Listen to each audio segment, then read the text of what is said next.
Aujourd'hui, on a fait un événement sur l'infrastructure as code.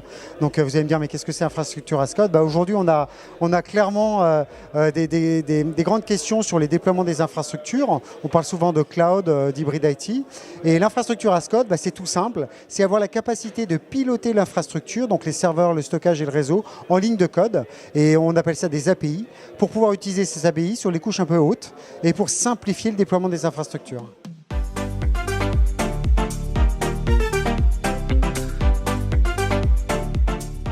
Aujourd'hui, à l'événement, on a démontré des exemples qui étaient juste bluffants.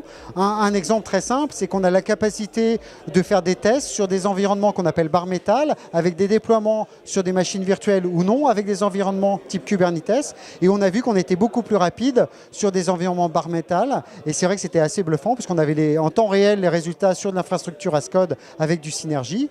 Un autre exemple, c'est l'intelligence artificielle. On a la capacité, avec l'infrastructure as code, de piloter notre infrastructure, mais aussi d'utiliser des ressources comme les GPU de NVIDIA. Et derrière, qu'est-ce que ça fait?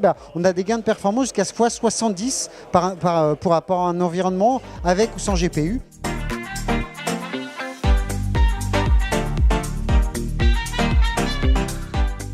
Gain de productivité et puis efficacité, puisqu'on va se concentrer sur ce qu'on doit faire. Donc on va vraiment essayer de déterminer comment utiliser l'infrastructure, avoir une vision pour les métiers, et non plus dire je fais de l'infrastructure, comment je vais la déployer, je ne sais pas, non. Et surtout on va être capable de s'intégrer avec l'ensemble des couches hautes.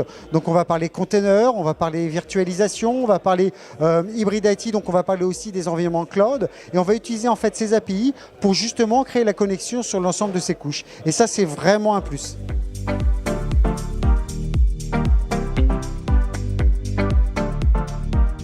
On nous demande souvent, j'aimerais avoir un outil qui fait tout. Aujourd'hui, ça n'existe pas et c'est très compliqué d'avoir ce genre d'outil. Par contre, pour les clients qui ont du Synergy, c'est plus que pertinent puisqu'ils remplacent des bleds par des environnements qui sont beaucoup plus évolutifs et qui sont vraiment des environnements pour le futur.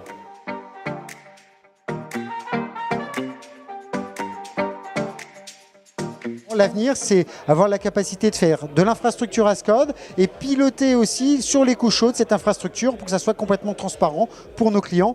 Et les gains, ça sera des gains d'exploitation bien évidemment pour justement se concentrer sur les métiers.